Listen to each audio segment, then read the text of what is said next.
Yo, what's going on, good people? Welcome back to another video. It's your boy LLB. Hope you're having a really great day. And today I wanted to drop some mixing gems for your guitars. If you're new to making guitar loops or you're just not happy with how your guitar loops sound, then I'm going to show you guys exactly how I mix my guitars just to get them sounding really nice, vibey, full sounding, and just ready to add some hard drums over it. So yeah, I'm going to show you step by step my whole mixing process on how to get your guitar sounding vibey. And I'm also going to drop a few things that I don't think a few of you may have considered when it comes to recording in your guitars, especially for you guys that record guitars in live but just can't get the gist of it just yet. But yeah, there's going to be some good ones in today's video, man. I recently updated the Chambers bundle kit. That's my newest drum kit, and I updated it. So if you've already copped it, then check your email, because I did send out a free update a few days ago now. But if you haven't jumped on it, then make sure you go jump on it, because there's a whole bunch of new sounds and it's crazy, man. But yeah, man, let's just get into this video. So this is a little guitar melody that I cooked up a couple days ago. So yeah, this is what it sounds like with all the effects in it fully processed.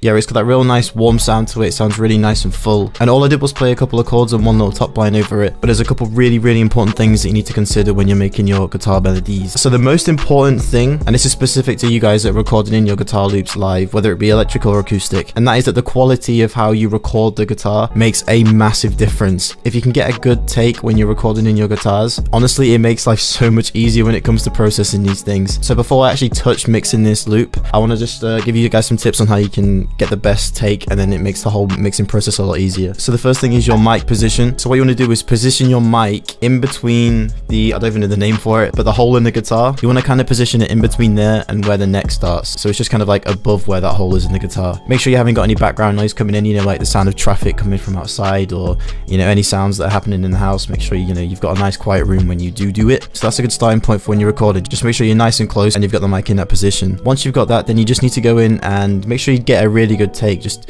take your time with it. I can spend anywhere between a few minutes to 15 minutes just making sure I've got like takes that I'm really happy with, ones that aren't bringing in any nasty transients. So if you take a look at this one, when I zoom in, it's nice and smooth. There's no any like pingy sounds, there's no harsh transients coming through. Yeah, just take your time with it, man. If it takes you 50 times to get a good take, then just spend that time with it, be patient, and yeah, you'll get a good take. But yeah, let's jump into the mixing side of things. All right, so let's start from fresh. So we've got our guitar chords right here, and this is what they sound like now that they're raw.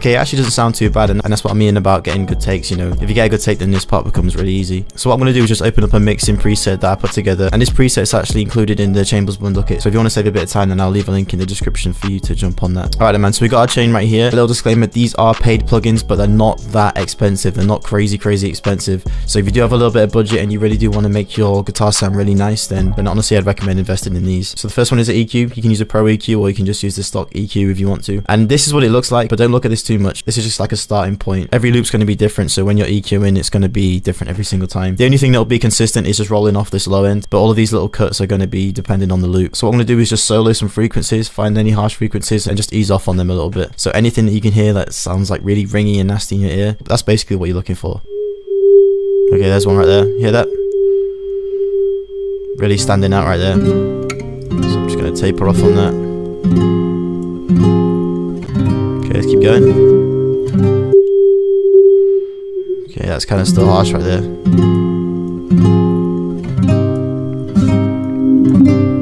Let's go again.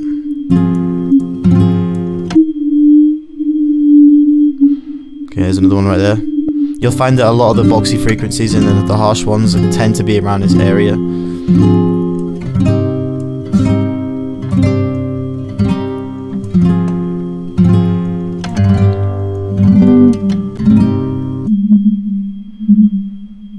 It's a little bit boxy, so I'm just going to tape off on that a little bit.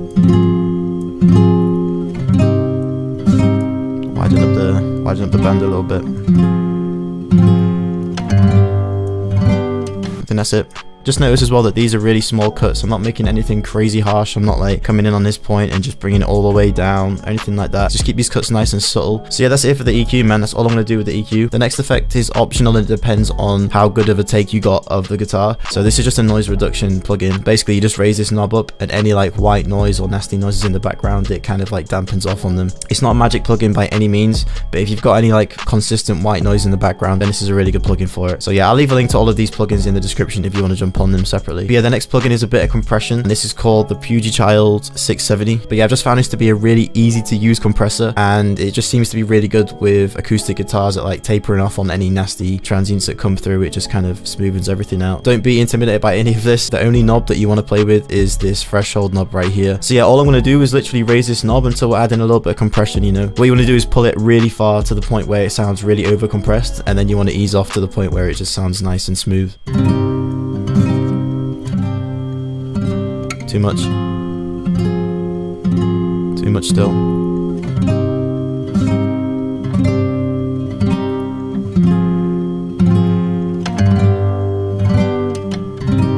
Okay, I like it like that. Nice and easy, just one knob, just drag that up until it's too much, ease off, and then you're good to go. Next plugin is the J37 tape saturation plugin. Yeah, I love this plugin, man. It just gives like a really nice warm sound to it, a little bit of detune, adds a little bit of noise, and yeah, it just gives it a nice warm texture. So yeah, this is what it looks like, and again, similar to the other ones, I just leave it on the default preset, and all I do is crank up the in knob, this thing right here. These should be linked, so when I put the in knob up, the out knob should come down, so all we're hearing is the effect. So yeah, all I'm going to do is bump this in knob up until we're getting some effect on there, some tape saturation. Basically, what this is doing is just running the sound through a tape machine or an emulated tape machine. So yeah, let's bring that down to 0, then we're going to slowly bring it up until we can hear that tape coming in.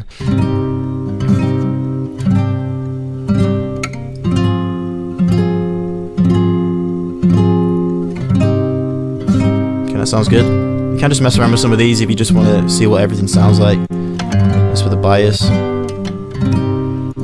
this with the speed. 15 IPs will do sort of like the mid-range, the slower IPs will bring in more of the low end.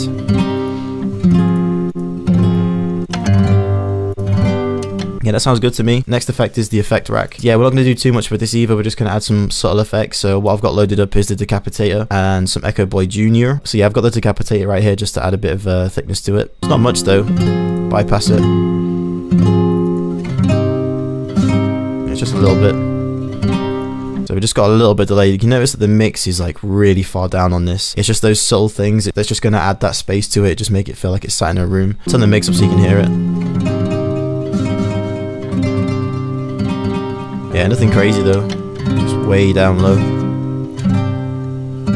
Okay, that's on the studio tape preset. Feedback's kind of like a third up, echo time 1/8. But again, with this, it depends on the vibe you're going for with your beat. For a faster beat, you might not even need delay. So that's that delay. And then this last one is actually a chorus. So what I'm doing right here is I've just basically set this to trigger super fast to the point where it sounds like a chorus. So what I've done is gone to this time knob down here, turn the echo time all the way down to 0. And then I've just found a preset that I like the sound of. So yeah, let me crank the mix up so you can hear what it sounds like.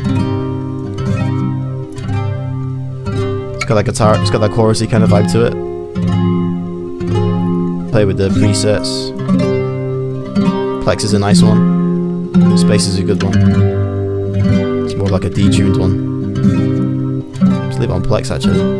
Turn the mix back down on it.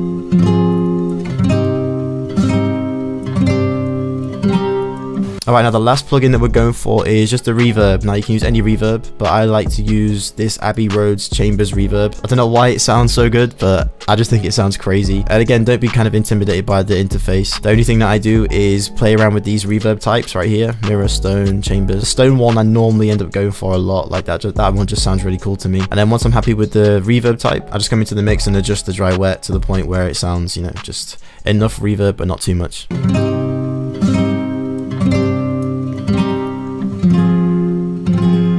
Too much right there.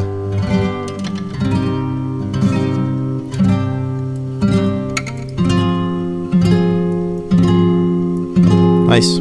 Alright man, that's sounding good. You'll notice that all of these are really kind of subtle effects, but they all add together just to, you know, just give it like a nice, really warm, I don't know how to explain it, man. It just sounds clean to me. It just sounds clean. So yeah, there's our chords done right there. Now, you can kind of apply that to any guitar melody. If you want to put that on your top lines, then it'll work just fine. But here's a little bit of extra sauce for you guys that want to just add a little bit of different processing to your top lines. So this is the top line that I've got right here.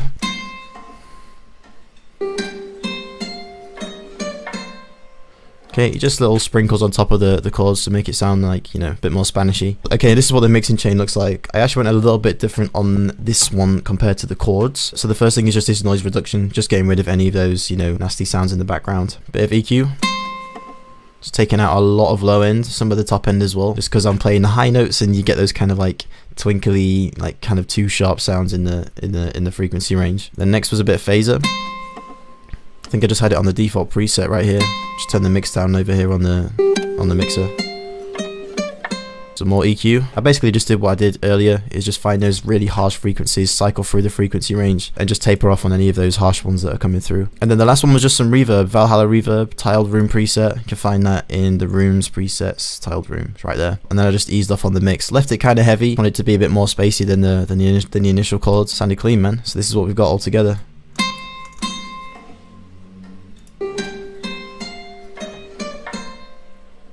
It's really important that first of all you get a good take like before, but also that you don't need a whole lot of processing, because we've got these really warm chords right here. It kind of doesn't make sense to go crazy with the effects on the top line because it needs that space. So just leave it kind of dry. Honestly, for acoustic guitars, just leave it kind of dry. Less is definitely more for guitars. So yeah, pull these back together and we've got a really nice melody.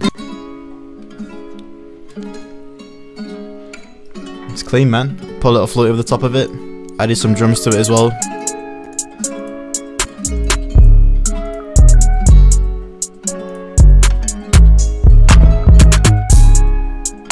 Banger.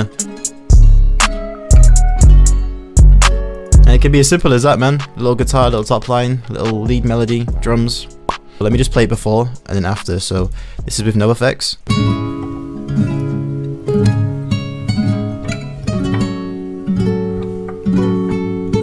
With effects.